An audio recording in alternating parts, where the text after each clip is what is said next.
Hey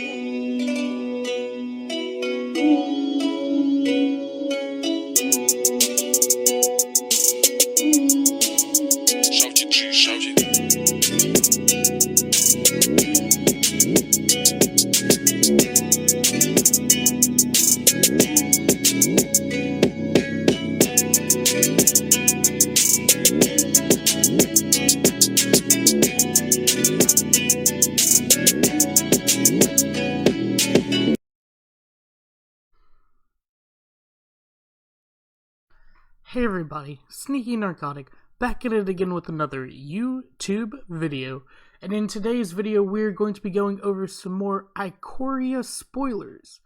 Before we get into the video guys, let me please ask y'all to like, share, and subscribe. It would mean so much to me and I would greatly appreciate it. Right now my numbers are sitting at about 97% of people who watch my videos are not subscribers. So please help me get that number down guys by hitting that subscribe button and leaving a comment down below.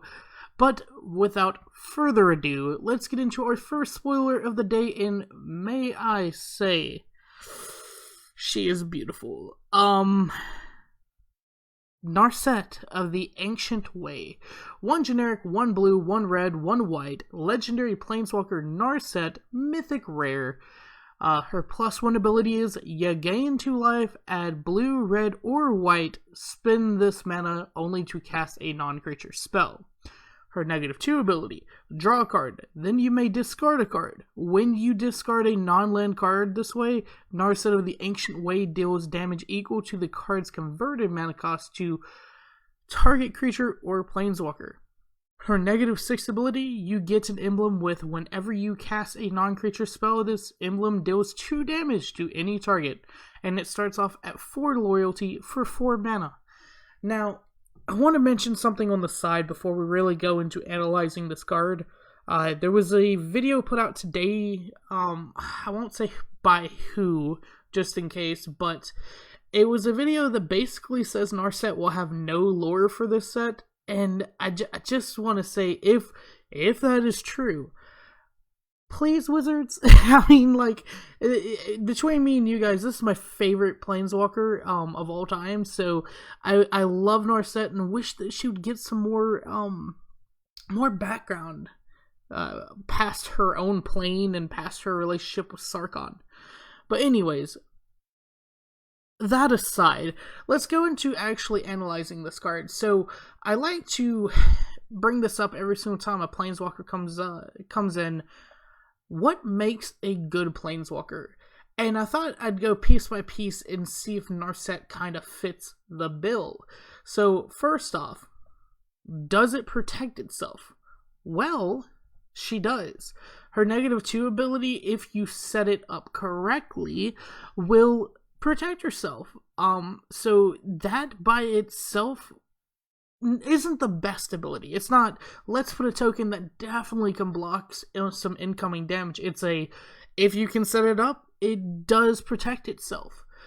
The next question, does it give you an advantage? Well, it does. That +1 ability, the gaining 2 life and adding some mana, is actually a really good ability. We've seen some planeswalkers that do similar things. Dovin Bond actually did something similar with his +1 ability, or his plus ability. Domri Raid, the one from War of the Spark, adding red or green, and I believe that if a creature, if it was used to pay for a creature's mana cost, that creature couldn't be countered.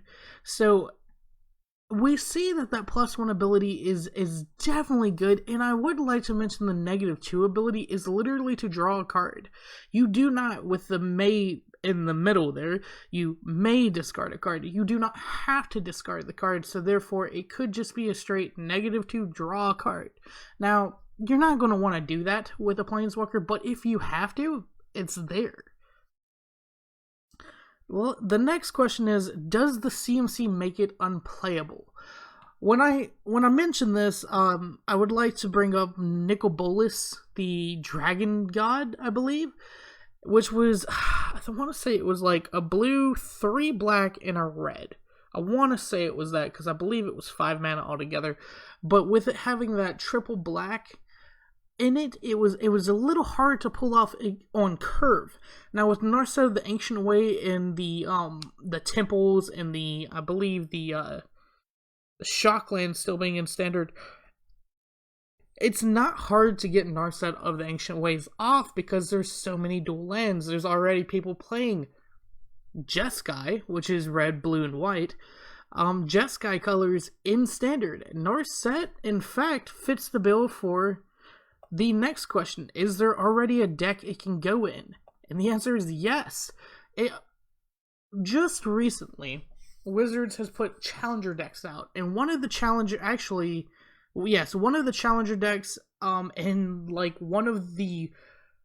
in 5 of the top 10 decks, I want to say, from the last championship were Jeskai Fires. And this actually would not be bad to see in Jeskai Fires, because a lot of times with Jeskai Fires, they are playing Planeswalker Tribal, and using Sarkhan to make all your Planeswalkers into 4/4 dragons, I believe. So it's not unimaginable to see her in Jeskai Fires, yet alone just in general a Jeskai control deck, which Standard will be able to support after this cycles into it. So definitely keep this in mind. I would like to mention, I believe when I looked it up on TCG Player, and of course I am understanding that this number will change, that the TCG Player prices of the day they were dropped are not the same as prices a week after the set comes out, but as of the moment, Narset of the Ancient Way is $27 for one card, non-foiled. So, yeah, if TCG sees her value, I believe that all of these questions being answered correctly will also tell you her value. So just keep her in mind, because she is definitely worth it, and my personal favorite Planeswalker. But let's get into some more spoilers, guys. We do have non-Planeswalkers to go over today, and that would the first one would be the Ozolith, which is 1 generic mana. Legendary artifact, rare. Whenever a creature you control leaves the battlefield, if it had counters on it, put those counters on the Ozolith. At the beginning of combat on your turn, if the Ozolith has counters on it, you may move all counters from the Ozolith onto target creature. As it twists, so does all life around it. Love the flavor text on that. So, the Ozolith is actually one of those really insane one-drop artifacts that come out from time to time. And here's how. So, the first card I thought about, surprisingly a lot of people went to one of the other cards I mentioned here, but the first card that I thought about personally was Aetheros Shroudveiled, where you put a coin counter on a target creature, and at the end of your turn, put a coin counter on another target creature. Whenever a creature with a coin counter on it dies or is put into exile, return that card to the battlefield under your control. So this is pretty insane, because basically whenever it leaves the battlefield, so it can go into exile or die, you will put a coin counter on the Ozolith. And once it's at the beginning of combat on your turn, you can put that coin counter onto target creature. Now, it is important to know that the Ozolith does not put it on target creatures. Otherwise, this would be insanely broken, because then you would just be putting coin counters everywhere. But once you get that first coin counter out, it's going to be pretty easy to just make sure you're distributing your coin counters out, and it will definitely make Aetheros a lot better. Another card this reminded me of was Simic Ascendancy. So, Simic Ascendancy says whenever you put 1 or more +1/+1 counters on a creature you control, put that many growth counters on Simic Ascendancy. At the beginning of your upkeep, if Simic Ascendancy has 20 or more growth counters on it, you'll win the game. So the goal is with the Ozolith is to actually have it to where you put 10 +1/+1 counters on any number of creatures you control, get them to die, put those counters on the Ozolith, and then on your next turn, put those 10 counters onto a target creature you control. Simic Ascendancy goes right there. Of course, you will have to wait for the beginning of your next upkeep, but it's great because this basically gives it to you for a discount Simic Ascendancy by half. And I think that's insane. That's super insane. The last card I wanted to kind of mention was Voral of the Hulklade. If you play Commander, you know exactly what I'm talking about here, the Proliferate deck. So for each counter on target artifact, creature, or land, put another of those counters on that permanent. When you're shuffling around all these +1/+1 counters in Commander, and then all of a sudden you get them on your Ozolith, and then you distribute them, and you get them on the Ozolith again, you can continuously double them even on the Ozolith, because for each counter on target artifact, double it. So, yes, I do think that this card will be a pretty staple card in at least some decks, especially in the Proliferate Commander deck. So keep an eye out for sure. Keep an Ikoria eye out there. Yes, I said it. Our next card of the day. Yes, oh my god. So they were dropping some bombs today. Jegantha. Yes, Jegantha, the Wellspring. 4 generic and a hybrid mana of red or green. Legendary creature, elemental elk. And it is a rare. It has companion. I'm going to kind of go over the companion mechanic, but if you guys do want a more in-depth discussion of any of the Ikoria mechanics, I will leave a description to a video down below where I go over in the most simplest forms the mechanics of Ikoria. And trust me, there are a lot of there are 2 really confusing ones, and some that might be more confusing for newer players of the game. So definitely go check that video out. But companion, no card in your starting deck has more than one of the same mana symbol in its mana cost. If this card is your chosen companion, you may cast it once from outside the game. So basically, you can have a companion, you have to declare that companion and show it before the game. You have to get your deck checked by a judge, or a friendly check if you would like, by some mutual party before the game to make sure it meets the companion guidelines, which for this card is no card in your starting deck has more than one of the same mana symbol in its mana cost. And if you are playing this in standard, or a set that has, or a format, that has a sideboard, this does count as one card in your sideboard. Otherwise, it counts as a card in your collection. Now that I've gone over that really quick tidbit, let's actually look at its really awesome ability. So you can tap this creature, add white, blue, black, red, green. That is Werberg for all you people that do not aren't privy. This mana can't be spent to pay generic mana cost, and it is a 5/5 for 5. This card is a little bit insane. It really is, and I don't even know how to get that over other than going over the cards I have set to the right here. The first card, Niv Mizzet Reborn. Literally pays for Niv Mizzet Reborn. Literally pays for Niv Mizzet Reborn. So for free, after of course a turn, or if this creature has haste somehow, being able to tap this creature for a 6/6 flying dragon.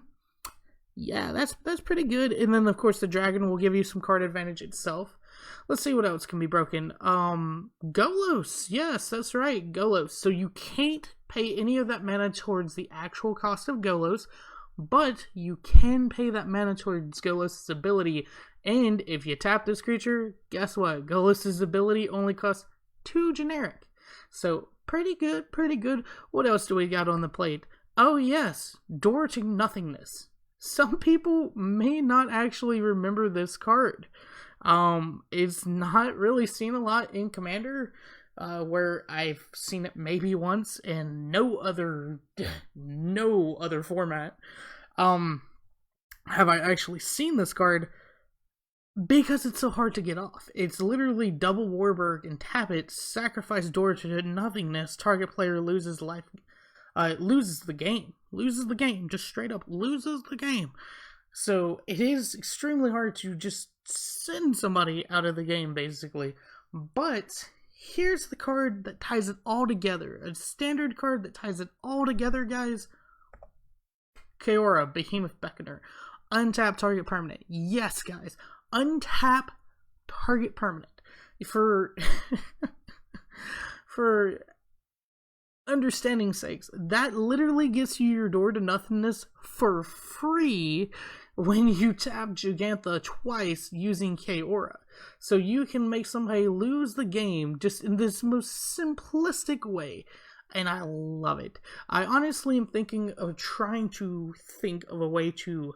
Originally it was like a Joda deck, but now I'm thinking more of a Golos Tireless Pilgrim deck, using Jegantha as my companion for my commander deck. So, I'm really trying to figure it out, and I think this is going to be so sweet when I finally get it together.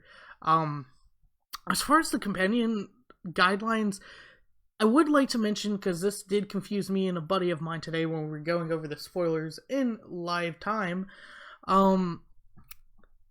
When it says no card in your starting deck has more than one of the same mana symbol in its mana cost, it means that, for instance, if Niv Mizzet would have been white, blue, black, red, green, it wouldn't have been able to put in. But it does not mean that, for instance, Niv Mizzet Reborn and Ikoria couldn't be together, or Niv Mizzet Reborn and another card that you have to pay Warburg to get out. And I did want to mention that for anybody that might have gotten confused like me and my friend did earlier today when we first read this card, we just had to give it a double read to make sure that we understood it. But yes, it's definitely a heavy hitter. I believe this card, when I looked it up early on TCG, was like $15 already. And I honestly think the price will go up once people start figuring out ways to exploit it, especially in Commander. Here's a card that kind of starts the cycle. So it's called Eerie Ultimatum. 2 white, 3 black, 2 green. Yes, guys, that is Abzan, and it's a god-awful amount of colored mana of different colors. I gotta put it out there, just Jesus. But it is a sorcery. It is a rare. Return any number of permanent cards with different names from your graveyard to the battlefield. The ground under our feet is a record of every slight against the world, to be avenged at a time of its choosing. Gavi Nest Warden. So, this is a Abzan return any number of permanent cards with different names. So, this would be really cool in Commander, obviously, because then you can return any number of permanents in your graveyard, period, because they're all going to have different names. But even in Standard, if you set it up correctly, this could be potentially game-changing. It is, let's see, 7 mana to pull it off. So it's a little hard to pull off, but I have an idea. And here's my idea. Yes, Nyx Bloom Ancient would make it to where if you tap a permanent for mana, it produces 3 times as much of that mana instead. All you would need is a white source, a black source, and a green source, and you can play Eerie Ultimatum. That's just as simple as it gets. I know that sounds hard to pull off, and trust me, I get it, but it would be a lot easier than paying the actual mana cost for Eerie Ultimatum. So, once we figure out how to do this, I feel like Eerie Ultimatum will become really good. I did want to say that I thought of another card, which was Glorious Reborn or Glorious Rebirth, which of course I didn't put up here, but this card kind of reminded me of that because especially in Commander, it can be game changing if you don't even have to build a deck around it as long as you have permanents in the deck. I mean, you could build a land deck and you just ramped like crazy by sacrificing all your lands in Abzan. I mean, it's just, it can be pretty good, honestly. But here's another card from the cycle, Emergent Ultimatum. 2 black, 3 green, and 2 blue. Again, using Nyx Bloom Ancient, that can be a black source, a green source, and a blue source. Sorcery, rare. Search your library for up to 3 mono-colored cards with different names and exile them. An opponent chooses one of these cards. shuffle that card into your library. You may cast the other cards without paying their mana cost. Exile Emergent Ultimatum. So this card, pretty good. It's basically a tutor. It is a tutor with a choice, of course, for your opponent. But if you get to pick 3 cards from your library in general, normally you're going to pick cards that are too good. That doesn't even matter. It's 3 game-winning cards. So for them to put 1 game-winning card back into your library, I love that they didn't say discard that card into your library. You got it, dude. You got it. This is an interesting card. So the next card is Song of Creation. 1 generic, 1 green, 1 blue, 1 red. Enchantment rare. You may play an additional land on each of your turns. Whenever you cast a spell, draw 2 cards. At the beginning of your end step, discard your hand. She wept not from perfect understanding, but from serene gratitude. Excuse me. So the first card I thought about with this, with having to discard your hand at the end, why not put it in a Rally deck? Rally is a card that was spoiled previously, and if you haven't seen that video, please go check it out. Whenever you discard 1 or more cards for the first time each turn, draw that many cards. So Rally can make it to where you're kind of turbo drawing, and if you do it correctly, you can draw out your deck. And there's 2 cards in Standard right now that will let you win for drawing out your deck, and that is, of course, Jace, Wielder of Mysteries, and Oracle of Thassa. So, keep that in mind. Rally, definitely a pretty good choice for this. Another is a landfall deck. Being able to put 2 lands on the battlefield at a time is pretty good, especially when you have a landfall deck.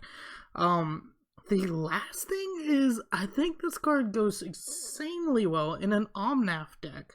As a commander, Omnath Locust of the Royal, whenever it enters the battlefield, it deals damage to any target equal to the number of elementals you control. But the other part is, whenever a land enters the battlefield under your control, put a +1/+1 counter on target elemental you control. If you control 8 or more lands, draw a card. So that's going to be pretty good value, I think. So just some food for thought. I definitely think Song of Creation has a place to stand. So here's the next one. Kaheera, the Orphan Guard. 1 generic and 2 hybrid mana of green or white. Legendary creature Cat Beast. It's a cat beast. It is a rare. It's a companion and says each creature card in your starting deck is a cat, elemental, nightmare, dinosaur, or beast card to have this as your companion. It has vigilance, and then it says each other creature you control that's a cat, elemental, nightmare, dinosaur, or beast gets +1/+1, has vigilance. And it's a 3/2 for 3 mana. Not bad. They're really trying to make this Vigilance tribal, and I'll go ahead and put up the next 2 cards I thought about here. So there's actually another Vivian that I believe can give your creature Vigilance, Reach, or Trample, but this card gives it as a token, so it stays on the field. And of course, Frond Land Felidar. Blah, blah, blah. Creatures you control Vigilance have 1 generic, tap it, tap target creature, which is a pretty good ability. Pretty good, not gonna lie. And this is kind of on curve, playing Kaheera into Fondland Felidar, into Vivian. So I think that kind of just fits the bill there. But anyways, I think they're trying for this Vigilance tribal, and I'm honestly digging it. One of my favorite cards is Always Watching, and it does the lamest thing. It makes all non-token creatures have Vigilance and +1/+1. So I kind of miss that card a lot, and I wish they would reprint it for this set. I know they're not going to, but I wish they would. And this would just make this Vigilance tribal even more better. So hopefully they give us some more good Vigilant cards. Hopefully. Yes, another ultimatum. 2 red, 3 white, and 2 black for a sorcery rare Destroy all non-land permanents your opponent controls. And in case I didn't say it, Ruinous Ultimatum. Strike those abominations down. Let their names rot with their remains. General Kudrow. So this card is a one-sided board wipe. Destroy all non-land permanents your opponents control. And it's really interesting to see a one-sided board wipe in Standard especially. And I just wanted to kind of mention other one-sided board wipes and what they look like. So Golden Demise was kind of a one-sided board wipe, but mostly for low-down creatures. And you also had to have the City's Blessing. Plague Wind for 9 freaking mana. Destroy all creatures you don't control that can't be regenerated. And mind you, this is 7 mana for Ruinous Ultimatum, and the hardest part about it is to make sure that you're paying 2 red, 3 white, and 2 black. And of course, I would like to mention that you can't use an Explume Ancient for this one because there's no green. And Garruk's Wake, 9 mana, destroy all creatures you don't control and all planeswalkers you don't control. And then the last one, which is easily set up for certain decks, and people know exactly what I'm talking about. All is Dust. Each player sacrifices all colored permanents he or she controls. So these are examples of kind of one-sided board wipes, with All is Dust being the closest to Ruinous Ultimatum, but not having the constraints that Ruinous Ultimatum actually has. So I really expect to see this in the Commander scene a lot. We have a particular person in our play group that plays Kalia, and so she has already said she's buying a copy of this. She's hoping to pull one, of course, but she's going to buy a copy of this for her Kalia deck, and we all said, gosh, dang it, really? So hopefully she doesn't murder us continuously with Ruinous Ultimatum, but hopefully, this card's going to make it. I really do think this card is a good card, and I was kind of surprised to see Wizards print another one-sided, or at least as powerful as a one-sided board wipe this is. I mean, again, when you go back and look at the other ones, the closest one to it is All is Dust, and it's each player.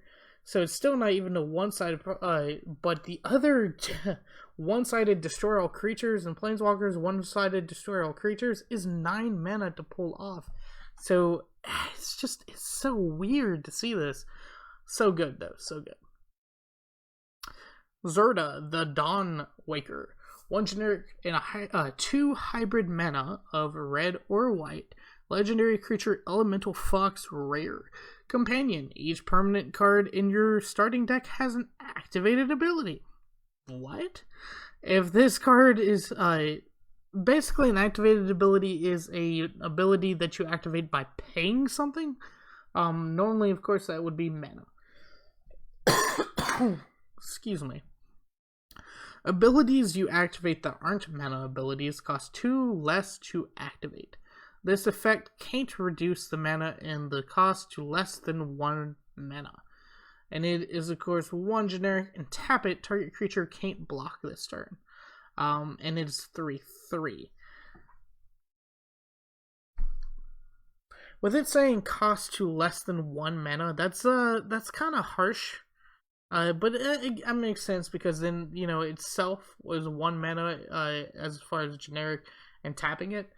The cards that remind me of it kind of fits in this activated abilities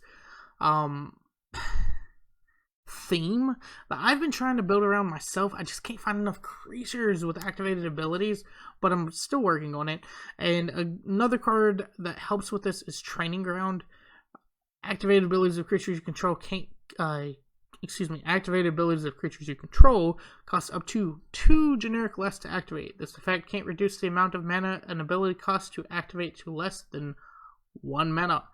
The same freaking wording. Hearthstone, almost the same thing. Activated abilities of creatures cost 1 less to activate. This effect can't reduce the amount of mana an ability costs to activate to less than 1 mana.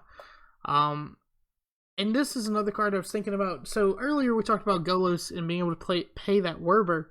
But if you were able to put Zirda in the same deck, Zirda would actually make it to where you pay that Warburg and don't have to worry about the 2 generic. So I think that would be a good way to do it, and that's just also an example of a activated ability. Another card that came to mind right off the top of my head was Dawn of Hope. So you can't reduce this effect, this mana and the cost to less than 1 mana. So it doesn't say that we couldn't necessarily, and of course I'm not a judge, so don't quote me on this, we couldn't necessarily make it to where Dawn of Hope only costs 1 white mana this way. Of course, if you have Zirda out, it costs 1 generic and 1 white regardless, and you don't have to worry about a judge call on this. But I do think Dawn of Hope by itself is actually a win condition, because it's continual card draw plus continual board widening, token build, whatever you have. So for Zirda to make a Dawn of Hope even more useful is pretty good to see. The next card, Offspring's Revenge. 2 generic, 1 red, 1 white, 1 black, enchantment, and it is a rare. At the beginning of combat on your turn, exile target red, white, or black creature card from your graveyard. Create a token that's a copy of that card, except it's a 1/1. It gains haste until your next turn. All they found in the hunter's camp were tiny paw prints and a lot of blood. Aww, that's cute. So the first thing this reminds me of is currently there is a Mardu Aristocrats, and so you can play some cards like Cruel Celebrant. Nightmare Shepherd actually almost does the exact same thing. And of course, Luminous Broodmoth is another card that I'm hoping, to put into an Aristocrat deck, where you bring back those creatures and give them flying. So if you had Luminous Broodmoth out, you had a Cruel Celebrant as your creature that continuously dies over and over again, you would gain, you would drain 1 life with Cruel Celebrant's first death, bring it back as a flyer. Drain 1 life again, bring it back with Nightmare Shepherd or Offspring's Revenge, and that's how it would go. Actually, yeah, exile. Okay, I was double checking myself and make sure I don't look stupid. But yes, that is exactly how that goes. So for 3 different times being able to bring back a creature is pretty good. Especially if it's like a key creature like Nightmare Shepherd, Luminous Broodmoth, or Cruel Celebrant. I think that's the last rare for the night before we get into our uncommons. Skycat Sovereign. 1 white, 1 blue, creature elemental cat, and it is a rare. It has flying. Skycat Sovereign gets +1/+1 for each other creature you control with flying. It's 2 generic, a white and a blue. Create a 1/1 white cat bird creature token with flying. The bounty on its head is as old as Sky Cell, but no one has ever tried to collect, and it is a 1/1. This card goes into this kind of flyers standard. Really, it doesn't have as much support as Pioneer as far as flying tribal. It has Winged Words, Empyrean Eagle, and of course itself to stand on, but that's about it. And then there's of course Kaikar that kind of helps with this. Kaikar is really interesting because if you build the Kaikar deck, whether it's Commander, Standard, or Brawl, around the idea of Kaikar plus Skycat, it makes Skycat into this huge creature. Like, eventually, with the 1/1 white spirit creature tokens with flying, Skycat becomes huge. And then you can sacrifice those creatures to help you get these 1/1 white cat bird creature tokens with flying. So it's interesting that they added this card while we still have Kaikar in Standard. Hopefully, this deck pans out, because I've really been looking for a flying tribal, so Jeskai Flyers could be kind of fun. First uncommon of the night, Sonorous Howlbonder. 1 generic, 2 hybrid mana of black and red. Creature, human warrior, uncommon. Has menace. Each creature you control with menace can't be blocked except by 3 or more creatures. The Call of the Wild is rarely a solo, and it is a 2/2. This card is pretty good. Menace itself is a pretty good ability, having to be blocked by 2 creatures, otherwise no dice. So making it to where your menace creatures have to be blocked by 3 or more means you're definitely going to get in some damage. And while red and black still has Spectacle in standard, this will be a very good card. Especially because it supports itself. Necropanther. 1 generic, a white and a black. Creature, cat, nightmare, uncommon. Has mutate. Pay 2 generic, a white and a black, and another white and a black. If you cast a spell for its mutate cost, put it over or under target non-human creature you own. They mutate into the creature on top, plus all the abilities from below. Whenever this creature mutates, return target creature card with converted mana cost 3 or less from the graveyard to the battlefield. And is a 3/3. As far as these creatures that say whenever this creature mutates blah blah blah, this is a pretty good ability. It's not going to bring back a lot of creatures that are with mutate, because a lot of the creatures that have mutate are kind of expensive as far as CMC goes. But if you build around it in a way that your whole idea is Necropanther, then you can definitely get a couple of creatures back easily. So hopefully this thing finds a place. I'm still iffy on mutate, mainly because of the cost. And it is an alternate cost, by the way, if you wanted to know. It's an alternate casting cost, so it's not an activated ability or a static ability or anything like that, or even a triggered ability, to be fair. And it also sticks to the constraints that come with being a creature, because it's still a creature spell, so you can only cast it anytime you can cast a creature spell. There, that's as good as a short, simplistic way I can do this on a regular video. But go check out the other video where I go over the mechanics in the comments section down, or excuse me, in the description box down below. I will have the link to that. Sanctuary Smasher. 4 generic, 2 red mana creature, Rhino Beast, uncommon, and it has first strike. Also has cycling for 2 generic and a red. Discard this card, draw a card. When you cycle Sanctuary Smasher, put a first strike counter on target creature you control, and it's 6/4. I really hope nobody skewers me in the comment section below for saying this, but I just realized today all these cards that say when you cycle Sanctuary Smasher, or when you cycle it, put a keyword counter on target creature you control. That's a hat trick, especially for Sanctuary Smasher, because at instant speed, you can put a first strike counter on target creature you control. So if it was a trade, your opponent just lost the trade unless they can do the same thing. So I really think this card will find this card specifically, because first strike is such a good ability. I think this card specifically will find a way to be in standard.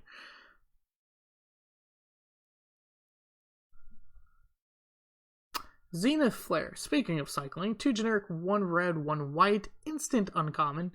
Zenith Flare deals X damage to any target, you gain X life, where X is the number of cards with a cycling ability in your graveyard. I defy this world to try our defenses now. Send Terrans and Skycats. Send the Durok. Janae Coppercoat Architect. So I actually played a cycling commander deck on untap.in recently. We were allowing Ico cards in that particular commander game. And believe it or not, the cycling deck is pretty good. There's actually a cycling commander coming out with the commander set that's in cahoots, I guess is the best descriptive word I can use right now, with Ikoria. And it was really good. It had Riella in it from earlier, And it had a card called New Perspectives, which lets you cycle cards for free, and it was insane. That card was insane. But Zenith Flare is a way to finish off the game on a 1v1 with just having cards in your graveyard that have cycling at instant speed too. Zenith Flare. So yeah, this is going to be interesting to see how cycling all of a sudden becomes good in Commander, but hopefully in Standard as well. Alert Heed Bonder. One generic hybrid mana of white and green, and another hybrid mana of white and green. Creature, human, scout, uncommon. Has vigilance. Hello. At the beginning of your end step, you gain 1 life for each creature you control with vigilance. Was just asking for some better vigilance cards. Considering the zealous armies, vile poachers, and titanic monsters, it's always wise to keep one eye on the horizons. And just a 2/4 for 3. 2/4 for 3 is pretty good, especially when it gains you 1 life at the end of your end step. So I think this card will find play in that vigilance deck I was talking about earlier. Keensight Mentor, 2 generic and a white creature human cleric uncommon. When Keensight Mentor enters the battlefield, put a vigilance counter on target non-human creature you control. 1 generic, 1 white, and tap it, put a +1/+1 counter on each creature you control with vigilance. Through the Eluda, Bonders share the powerful abilities of their chosen companions, and it is a 1/4. So as you can see, Vigilance Tribal definitely on par. I do think that they'll have enough support to finally be able to really play it, and hopefully we see this. Hopefully this isn't just some random sub-mechanic that's in there, because it's not a mechanic just to have Vigilance everywhere, but it feels like a sub-mechanic that they've been kind of sneaking into this set. Splendor Mare. 2 generic white creature, Elk Unicorn. Elk Unicorn. An Elk Unicorn. Uncommon, lifelink. Cycling, 1 generic, 1 white. Discard this card, draw a card. When you cycle Splendor Mare, put a lifelink counter on target creature you control. Oh, all I have to say is Elk Unicorn? But yeah, that's cycling, giving target creature lifelink. Pretty good. Pretty good. Majestic Auricorn. 4 generic, a white, and this creature is a unicorn. It's uncommon, has mutate for 3 generic and a white, has vigilance. Hello, vigilance. Whenever this creature mutates, you gain 4 life, and it is a 4/4.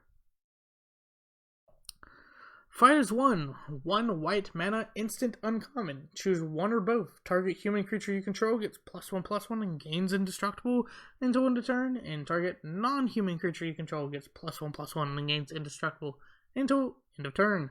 So this is going to be a good card. A lot of people might look over this card when you first look at it, but it is a 1 mana, 2 creatures potentially on my field. Get +1/+1 and gain indestructible. I could have used this card in so many Commander games because I'll have human cards, but I'll also play a lot of... I don't want to put my foot in my mouth, but off the top of my head, I don't think I play any Commander decks that have a theme around one particular creature type. This isn't... I'm playing Slivers or I'm playing Angels. No, this is where I normally would play at least 1 human and at least 1 non-human creature in my deck, including my Commander, obviously. So I think this will definitely find a place in Commander, surprisingly, but also in Standard, because with how many board wipes, we just saw the one-sided board wipe earlier, and how many targeted removal spells we have in Standard right now, at instant speed, being able to cover your creatures is pretty good. Pretty good. Excuse me. Heartless Act. 1 generic, 1 black, instant uncommon. Choose 1. Destroy target creature with no counters on it. Remove up to 3 counters from target creature. It's them or us. General Kudrow. With Hydroid Crisis in Standard right now, Removing up to 3 counters from target creature could save you a couple games. Of course, it doesn't destroy target creature with no counters on it, but also instant speed for 2 mana, destroying target creature with no counters on it. Unless we just all of a sudden get this amazing amount of creatures with counters on them, this card's going to be pretty good. So, I would like to see how this card goes. I do believe that it'll find a place in Commander where you play a lot of black creatures. I do think you'll find where you have a lot of black targeted spells, but at instant speed for 2 mana, being able to destroy target creature with no counters on it. Not a lot of creatures with counters on them in Commander at the moment. So I do think that this will make its way to Commander for sure. Parcelbeast. 2 generic, a green and a blue, creature elemental beast, uncommon. Has mutate for a green and a blue. Has the ability 1 generic and tap it. Look at the top card of your library if it's a land card. You may put it onto the battlefield. If you don't put the card onto the battlefield, put it into your hand, and it is a 2/4. So if you mutate this for the cheap mutate cost of 1 green and 1 blue, and put this on a creature with vigilance, you basically will have a creature that every cycle can look at the top card of your library. If it's a land card, you may put it into the battlefield, and then you can draw it if it's not. So that is a very good advantage to basically play Growth Spiral every single turn for 1 generic mana. Hornbash Mentor. 2 generic and a green, creature human warrior uncommon. When Hornbash Mentor enters the battlefield, put a trample counter on target non-human creature you control. For 2 generic and a green, tap this creature, put a +1/+1 counter on each creature you control with trample. We share the same nuanced opinion of hunters and military goons, smash them. 3/3. So, I don't really like this cycle of creatures that keep doing this, put +1/+1 counters on each creature you control with keyword. But as far as that cycle goes, the trample is probably going to be the best because you're going to make them even bigger and they'll have trample. So possibly may see play somehow. Weaponize the monsters. 1 red mana enchantment uncommon. Pay 2 generic mana, sacrifice a creature, weaponize the monster, deals 2 damage to any target. Revenge is a path inevitably walked alone. Bear with me on this one, okay? I think it might end up being a 2 or 3 of in mono red because eventually you get these red creatures that don't do anything. And you have all this mana anyways because you're drawing freaking land cards for no reason whatsoever. So let's sacrifice them and weaponize them and shock your opponent in the face. So love this idea. I think it will definitely see play somehow. It is a sack outlet, so it's possible Commander will play it. Possible.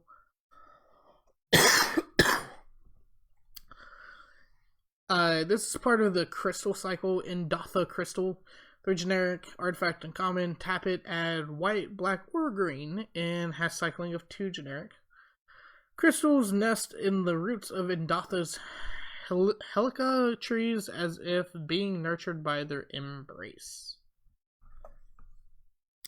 So now we're on to our translated cards of the day. Again, when it comes to translated cards, I try to get the translation the best I can using the websites provided and my knowledge of Google Translate. So, of course, when it comes to Japanese or Chinese cards, which you'll see later, I cannot translate those on my own because I don't know what keys to press on the keyboard. So, I do apologize later on. Creature cards will not have names. But for now, Frillscare Mentor, 2 generic and a red for a creature human warrior uncommon. When Frillscare Mentor enters the battlefield, put a menace counter on target non-human creature you control. It can't be blocked except by 2 or more creatures. Pay 2 generic and a red, tap it, put a +1/+1 counter on each creature you control with menace. I have no clue what happened here. Oh, I kind of do now. Twilight Master. It's a creature human monk, and it says when Twilight Master enters the battlefield, put a lifelink counter on target non-human creature you control. I don't really have much to say about these cards. This one also, 1 generic, 1 black, tap it, put a +1/+1 counter on each creature you control with lifelink. I don't really have much to say about these cards, to be honest. This card, though, Reptilian Mirroring. Enchantment, uncommon, for 2 generic and a red. Whenever you cycle a card, Reptilian Mirroring becomes a 5/4 dinosaur with trample and haste until end of turn. So this is actually pretty cool because you get this enchantment that continuously becomes a 5/4 dinosaur with trample and haste, but it also is a payout for cycling, and I'd like to say that cycling will find its niche in this standard. So hopefully. Of course, this creature does not have a name or a type because it's in calligraphy. 3 generic and a red for an uncommon creature. Whenever blah attacks, if it doesn't have first strike, put a first strike counter on it. Then, whenever it attacks, if it has first strike, it gains double strike until end of the turn.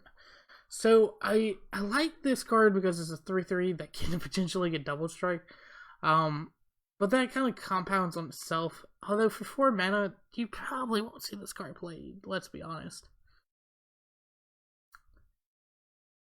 This is 1 generic and 2 hybrid mana of white or blue for a creature uncommon. Has flying. Creatures you control with flying have spells your opponents cast that target this cost 2 more to cast. So, taxing your opponent basically for targeted removal is pretty good. Definitely available in Flyer Tribal. Probably the best in Flyer Tribal because you can get this out before putting Empyrean Eagle out, and that way your creature that's beefing all your other creatures is 2 more to target. So, love that. Probably going to see play. Probably going to see play if any type of flying tribal happens. But anyways, guys, that is the end of the video. So, please hit the subscribe button. Leave a comment down below. Let me know what y'all think of this set so far. I will be going over the Godzilla creatures when they come out in their separate spoiler video, but also to talk a little bit more about them. This card in particular, if you know what I'm looking at right now. But anyways, guys, thanks for watching. Please like, share, subscribe, do all that usual YouTube stuff. And this is Sneaky Narcotic, signing off.